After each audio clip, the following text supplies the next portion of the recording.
आइएगा, देखिएगा question number 1, बिल्कुल ध्यान से। ये बोल रहा है कि बेसिक पे आपने दी है 5 लाख रुपए, lease rent paid for the accommodation provided to an employee 2 lakh रुपए है।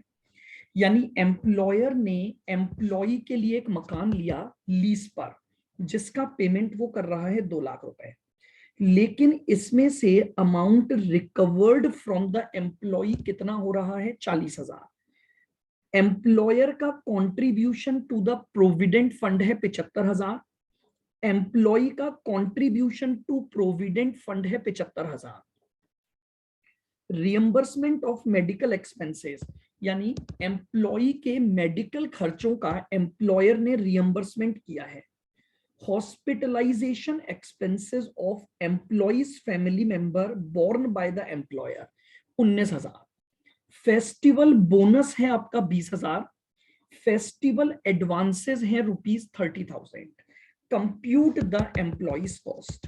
हमें CAS 7 के अकॉर्डिंग एम्प्लॉय की कॉस्ट कैलकुलेट करनी है।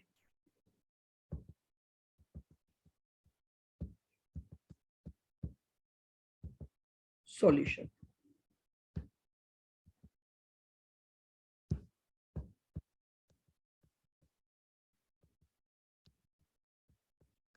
Statement of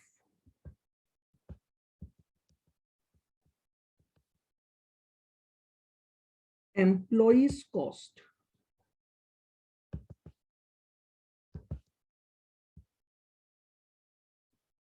as per CAS 7।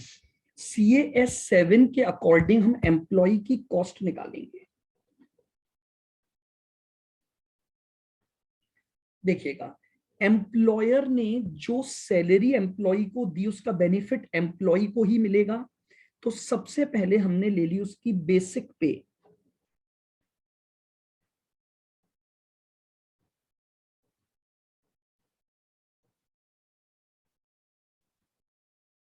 ₹5 lakh.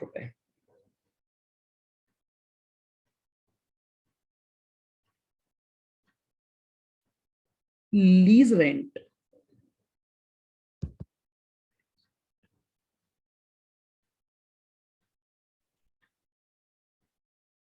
Paid for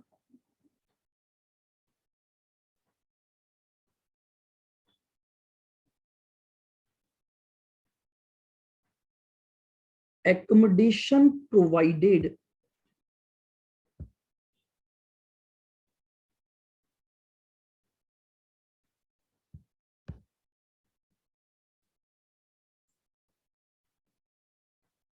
to an employee। Employer ने 2 लाख का खर्चा किया, लेकिन इसमें से माइनस कर दूंगा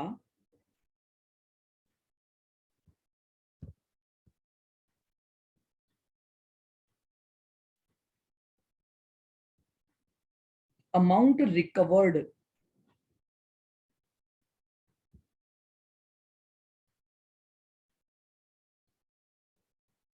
फ्रॉम एम्प्लॉय। इसमें से 40,000 रुपए हम उससे रिकवर कर रहे हैं। तो इसका मतलब ये हो गया कि कंपनी के लिए जो एम्प्लॉय के बिहाफ पर खर्चा हुआ वो हो गया 1,60,000। बताइए, क्लियर यहां तक? बिल्कुल। फिर दे रखा है एम्प्लॉयर्स कंट्रीब्यूशन टू PF। हमें ये पता है कि एम्प्लॉयर जो PF में पैसा जमा कराता है वो उसका ओन पॉकेट होता है। अब अगर आप अपनी पॉकेट में से एम्प्लॉय के बेनिफिट के लिए कोई खर्चा करोगे तो वो आपकी एम्प्लॉय कॉस्ट का पार्ट बनेगा।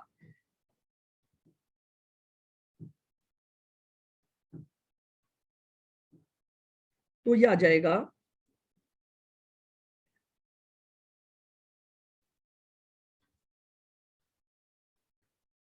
कंट्रीब्यूशन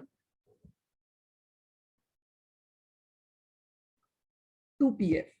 तो एम्प्लॉयर का जो कंट्रीब्यूशन है वो है 75,000।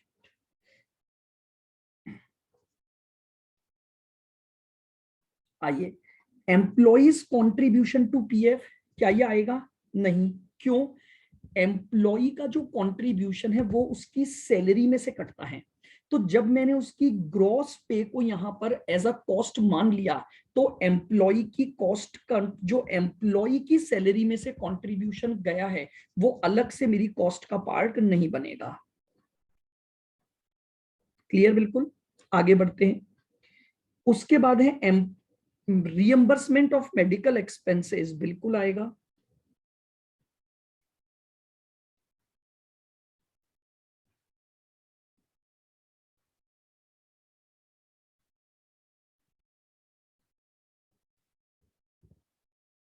Reimbursement of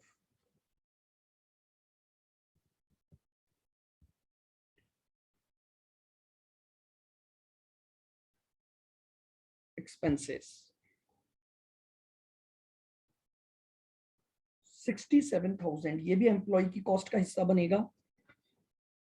hospitalisation expenses of employee's family member but borne by the employer, बिल्कुल ये बेनिफिट एम्प्लॉय को हो गया और एम्प्लॉयर का खर्चा हो गया, तो लिख दीजिए hospitalisation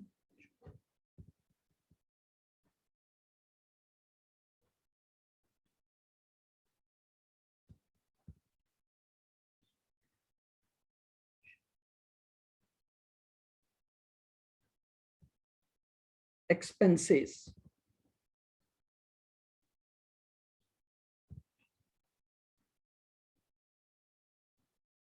employees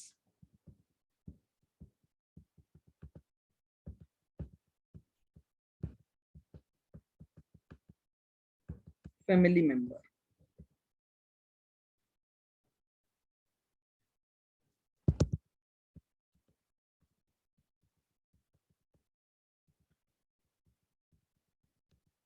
paid by employer.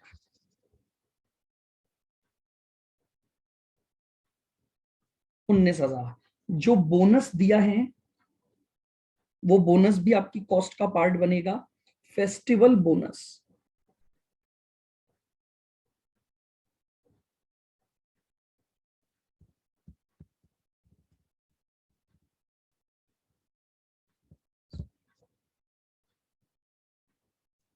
20,000। Festival advances, देखिए एडवांसेस जो होता है वो in the nature of loan होता है, यानी आपने बेसिकली एडवांस दिया है अपने एम्प्लॉय को त्योहार आने से पहले, तो वो आप एडवांस उसकी सैलरी के अगेंस्ट एडजस्ट करोगे, यानी ये एडवांस का पैसा आप रिकवर करोगे, तो ये आपकी कॉस्ट का पार्ट नहीं बनेगा। टोटल कर लीजिए, ये आपकी एम्प्लॉइज कॉस्ट आ गई।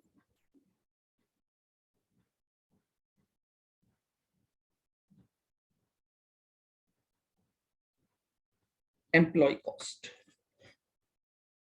5 lakh plus 160 plus 75 plus 67 plus 19 plus 20,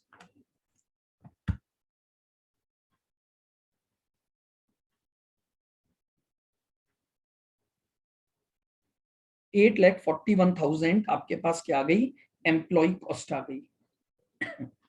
इसमें नीचे डाल दीजिए note, note number 1।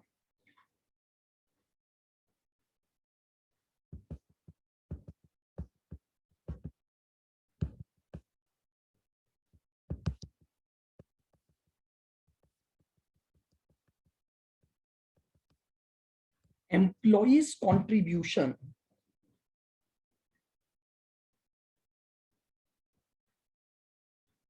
Towards provident fund,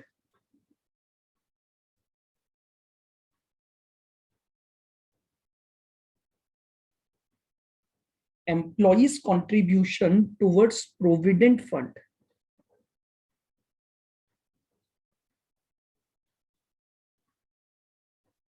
is not a cost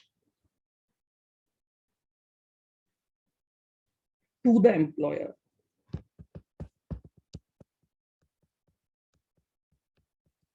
as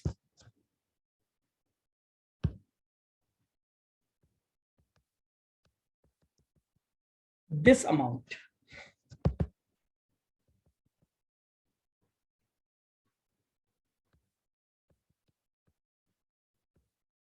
will be deducted, as this amount will be deducted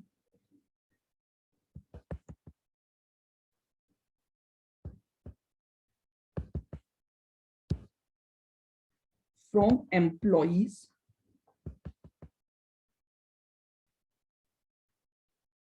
gross pay.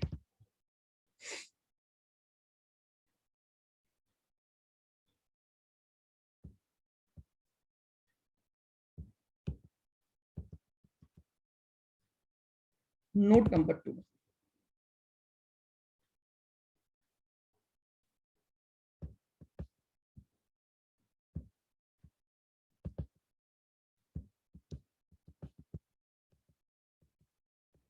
Festival advance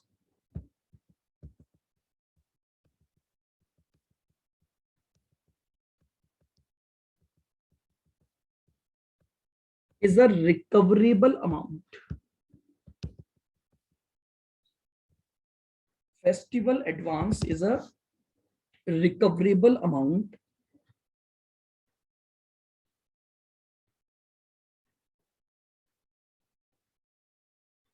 from employee.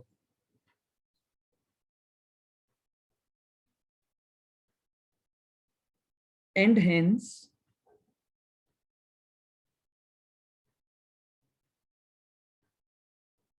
not included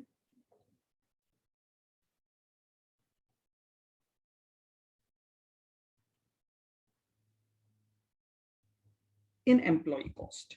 इसलिए festival advances के amount को employees cost में include नहीं किया जाएगा। बताइए, clear है बिल्कुल? तो एज पर CAS 7 हमने क्या निकाल ली? एम्प्लॉय की कॉस्ट कैलकुलेट कर ली।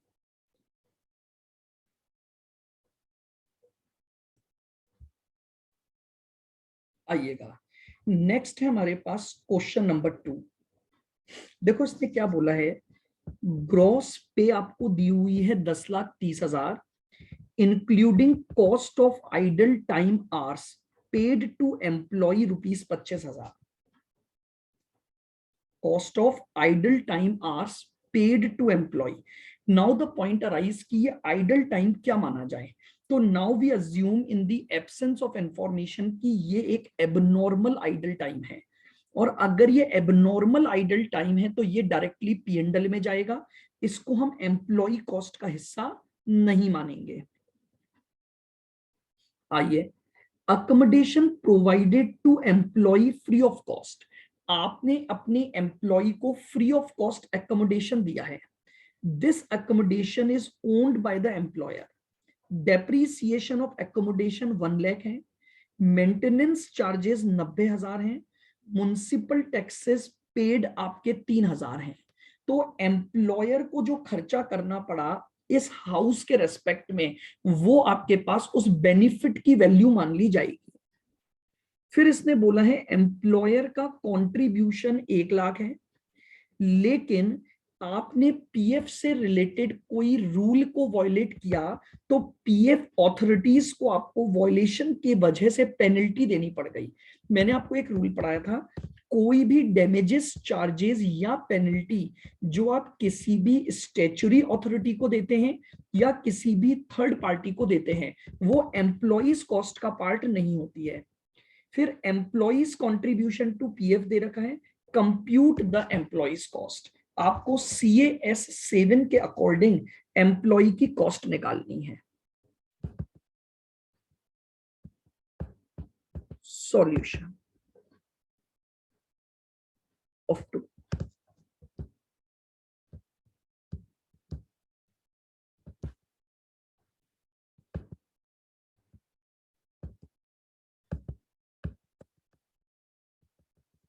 Statement showing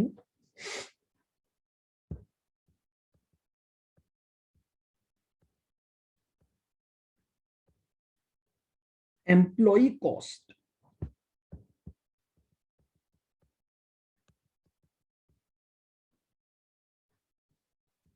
as per CAS 7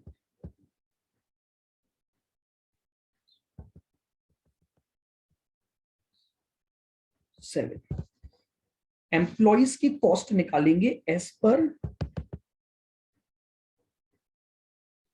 CAS 7।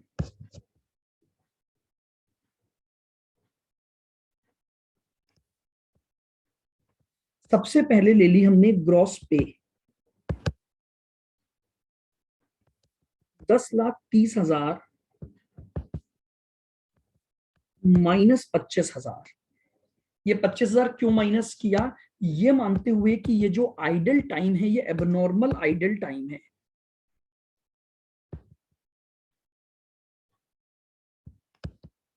ये लीजिए, ये आ गई हमारे पास 10,05,000।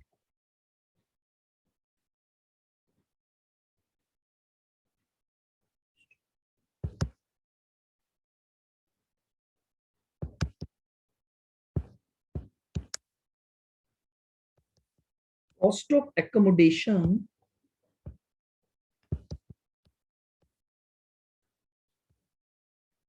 Provided by employer.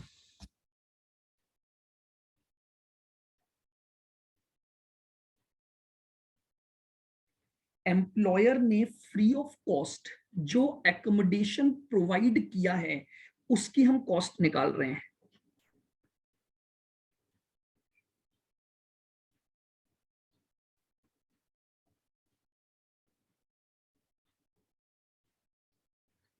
Depreciation of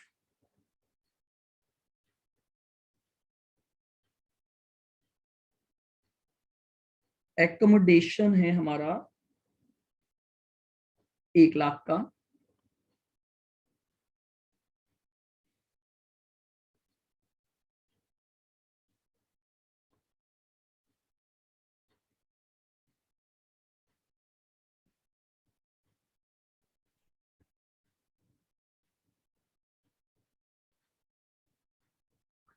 इसके जो मेंटेनेंस चार्जेस हैं हमारे वो है 90,000।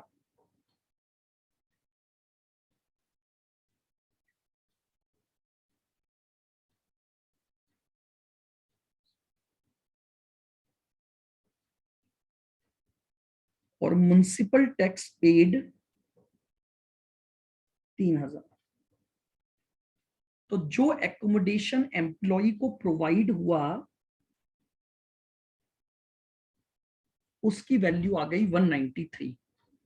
1,93,000 हमारे पास इसकी वैल्यू आ जाएगी। नेक्स्ट आगे बढ़ते हैं।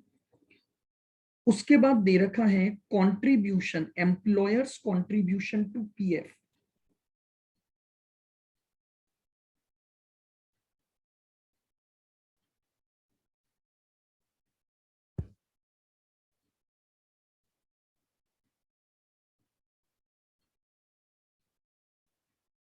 Employers contribution to provident fund है 1,00,000।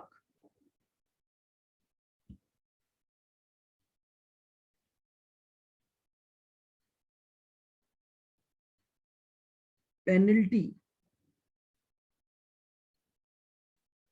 Paid to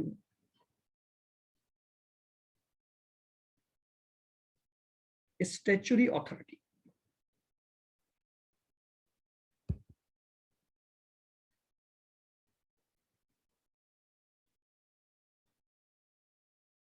$2,000। तो कॉस्ट आ गई 98,000। नेक्स्ट, एम्प्लॉय का जो कंट्रीब्यूशन है पीएफ में 75,000, ये आएगा नहीं। तो लीजिए ये आपके पास आंसर आ गया employees cost.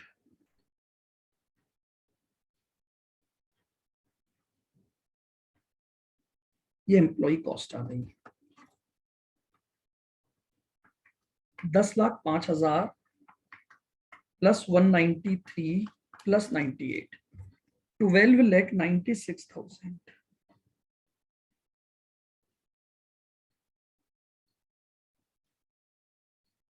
12,96,000।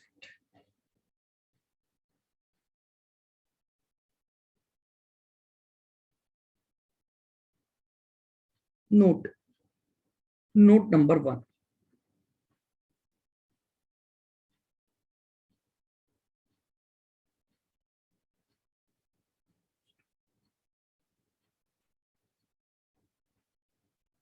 cost of idle time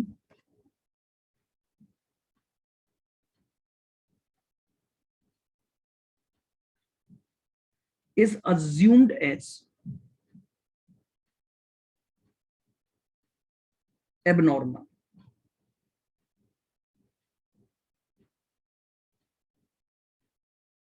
and hence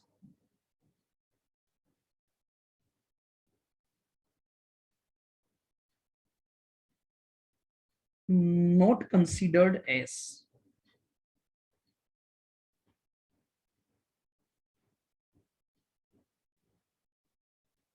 employ cost, इसे एम्प्लॉय कॉस्ट का हिस्सा नहीं माना जाएगा। Second point,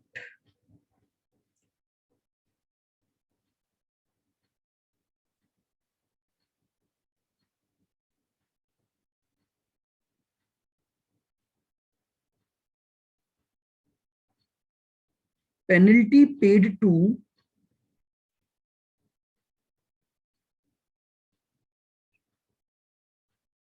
PF authority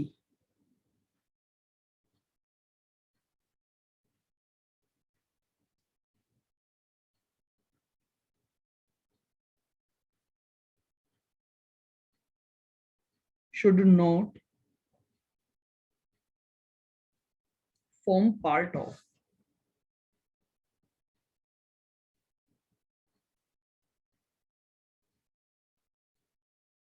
employ cost, इसे भी एम्प्लॉय कॉस्ट का हिस्सा नहीं माना जाएगा। ठीक है,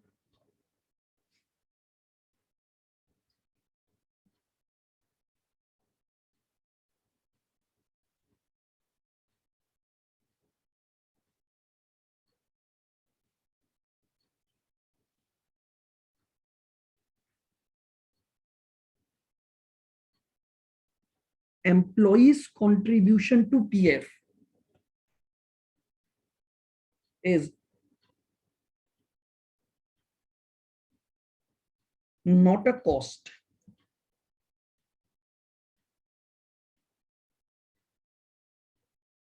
to employer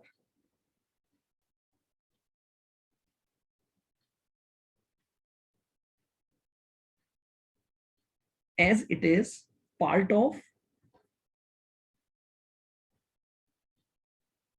gross pay of employee।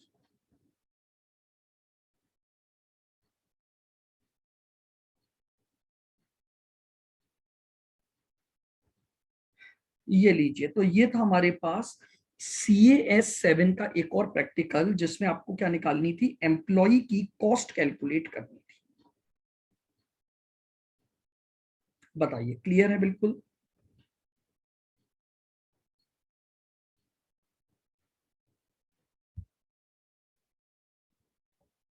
आइएगा, नेक्स्ट है हमारे पास question number 3, trial balance as on 31 March 17 the relevant extract only. Material consumed हुआ है 25 लाख, सैलरी का पेमेंट हुआ है 15 लाख, एम्प्लॉइज की ट्रेनिंग कॉस्ट लगी है 2 लाख रुपए, परक्यूजिट्स टू एम्प्लॉय, एम्प्लॉय को हमने कुछ नॉन मॉनेटरी बेनिफिट्स दिए हैं 450 के, कंट्रीब्यूशन टू ग्रेचुइटी फंड किया है हमने, subsidy received from the government towards the employees salary, और recoverable amount from employee out of the perquisites extended, जो परक्यूजिट हमने एम्प्लॉय को दी हैं उसके रेस्पेक्ट में हमने उससे 35,000 रुपए क्या किए हैं, रिकवर किए हैं। ठीक है, आपको क्या निकालना है, कैलकुलेट एम्प्लॉय कॉस्ट, लिख लीजिए क्वेश्चन,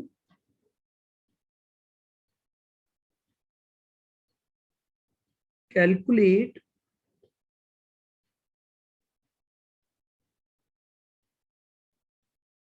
एम्प्लॉय कॉस्ट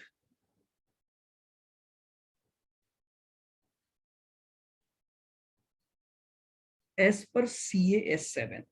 आपको CAS 7 के अकॉर्डिंग क्या निकालनी है, एम्प्लॉय की कॉस्ट कैलकुलेट करनी है। चलिए सॉल्यूशन 3।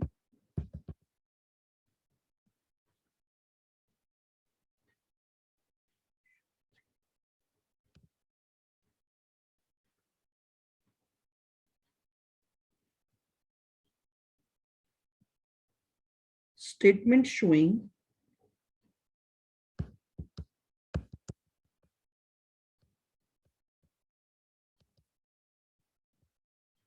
employee cost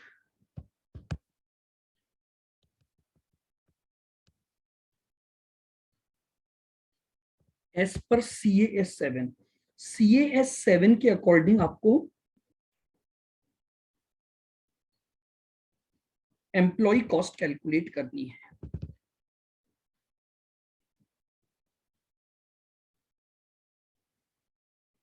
सबसे पहले हमने ले ली सैलरी, तो सैलरी कितनी है आपकी 15 lakh.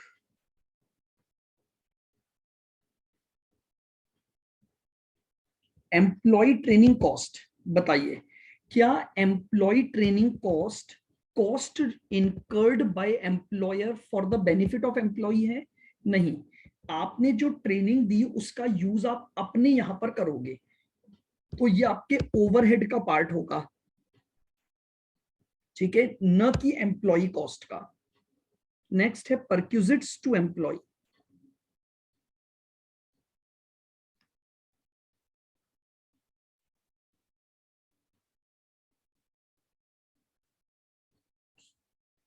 To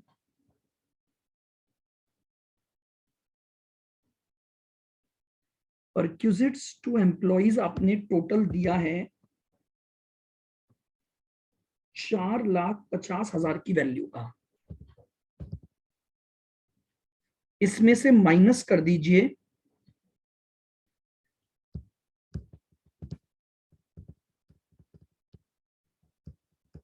amount recovered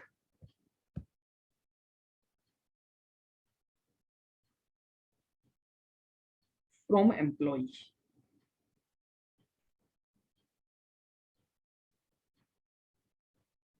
employ से हम जितना अमाउंट रिकवर करेंगे वो हटा दो, तो बाकी की हमारी कॉस्ट का हिस्सा हो जाएगा 4,15,000। Contribution to gratuity fund,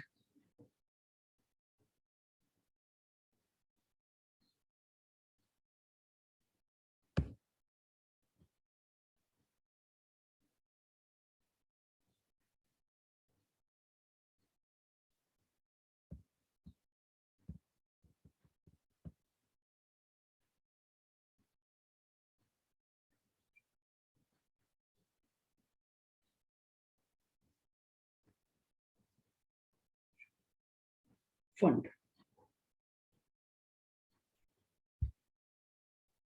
gratuity fund में जितना भी कंट्रीब्यूशन किया गया है एम्प्लॉयर के द्वारा, वो एम्प्लॉयर की कॉस्ट है। तो कंट्रीब्यूशन टू ग्रेचुटी फंड बताइए मुझे कितना है आपका? 4 लाख।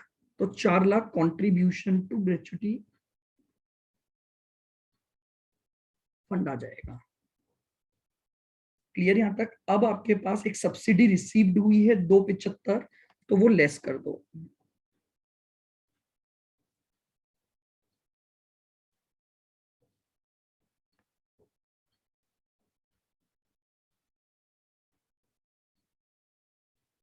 सब्सिडी रिसीव्ड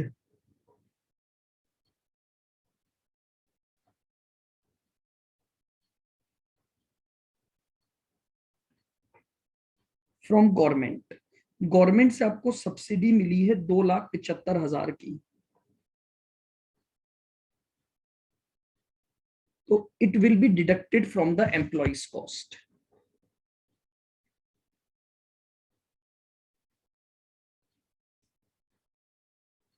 ये लीजिए,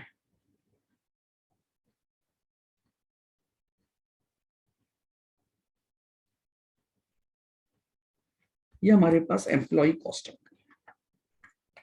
15 प्लस 4 15 प्लस 4 माइनस 275, 20,40,000।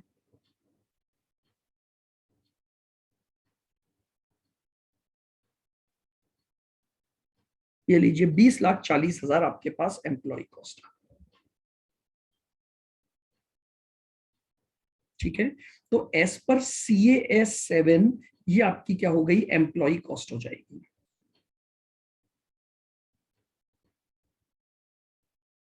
आइएगा क्वेश्चन नंबर 4, देखिए क्या बोल रहे हैं, compute employees cost as per CAS 7। आपको CAS 7 के तहत एम्प्लॉय की कॉस्ट निकालनी है। मटेरियल कंज्यूम्ड है 30 लाख, सैलरी है 18 लाख, एम्प्लॉइज ट्रेनिंग कॉस्ट आपको दे रखी है 3 लाख, परक्यूजिट्स टू एम्प्लॉइज है 480, कंट्रीब्यूशन टू ग्रेचुइटी फंड है 420, फिर लीज रेंट है 5,60,000, फेस्टिवल बोनस 1 लाख। ठीक है, फिर फेस्टिवल बोनस के बाद है subsidy received from government towards the employee salary, यानी एम्प्लॉइज की सैलरी के अगेंस्ट गवर्नमेंट से सब्सिडी मिली है 350 की, और हमने अपने एम्प्लॉय को जो परक्यूजिट्स दी हैं उसके रेस्पेक्ट में उससे कुछ अमाउंट रिकवर किया है 80,000 का। तो अब हमें एम्प्लॉइज की कॉस्ट निकालनी है, तो आइए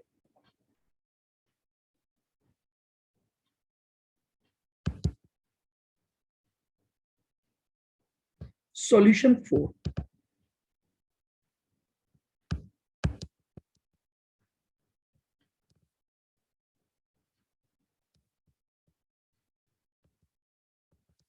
statement showing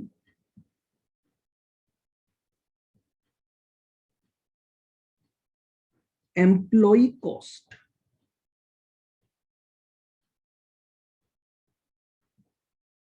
as per CAS 7।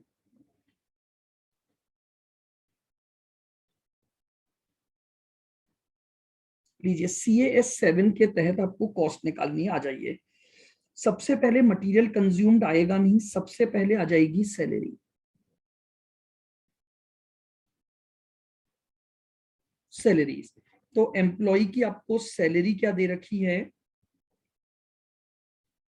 18 lakh, तो सैलरी लिख दीजिए 18 लाख।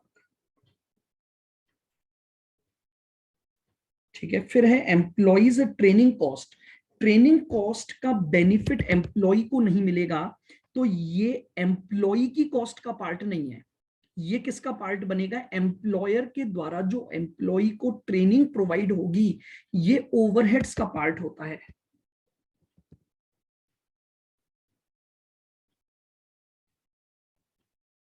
ये ओवरहेड्स का पार्ट होगा। आइए, परक्यूजिट्स टू एम्प्लॉय 480,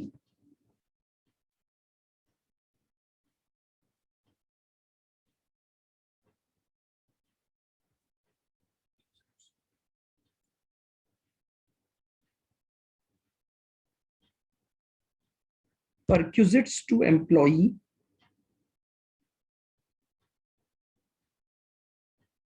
480। लेकिन इस परक्यूजिट्स में से हमने 80,000 रुपए रिकवर कर लिए, तो वो हटा दो, माइनस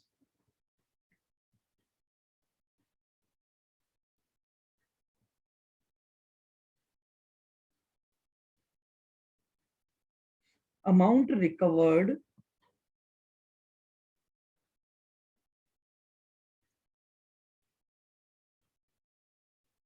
फ्रॉम एम्प्लॉय। ये लीजिए 80,000 हमने उससे रिकवर किए, तो हमारे पास आ गया 4 lakh. Next point, contribution to gratuity fund 420, ये आ जाएगा।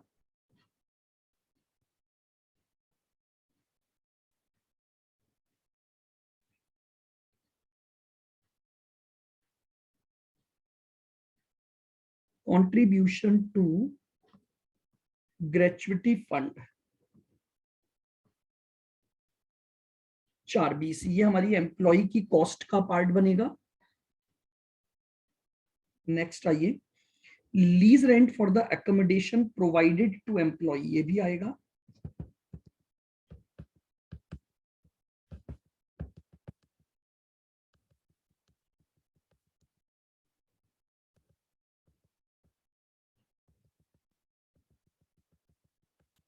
लीज रेंट ऑफ एकोमोडेशन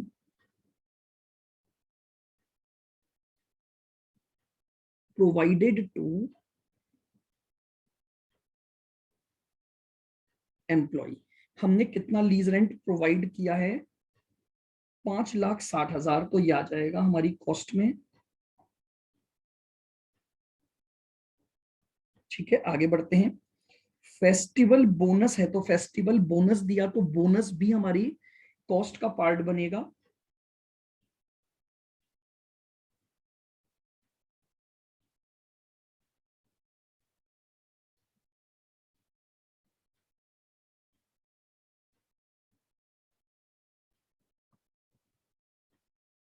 लीजिए, फेस्टिवल बोनस आ गया 1,00,000।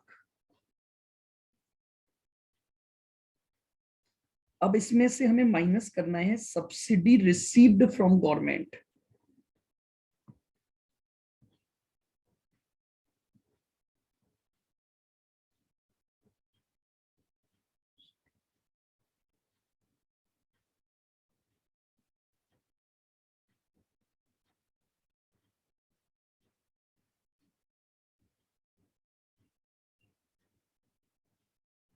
सब्सिडी रिसीव्ड फ्रॉम गवर्नमेंट कितना?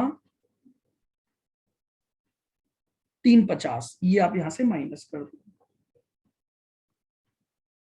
क्योंकि जो सब्सिडी मिली वो हमारी कॉस्ट को कम कर देगा।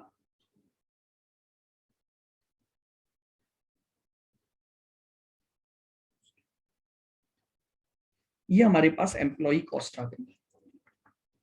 18,00,000 प्लस 4,00,000 प्लस 4,20 प्लस 5,60 प्लस 1,00,000 और माइनस 350, 29,30,000।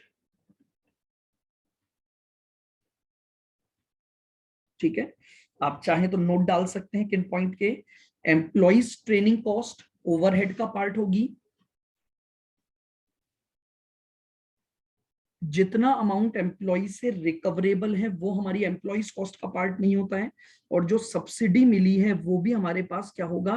कॉस्ट टू एम्प्लॉयर जो है वो क्या हो जाएगी? कम हो जाएगी। ठीक है, तो ये था हमारे पास क्वेश्चन नंबर 4, जिसमें हमें इस गिवन डेटा से एज पर CAS 7 क्या निकालनी थी? एम्प्लॉय कॉस्ट कैलकुलेट करनी थी।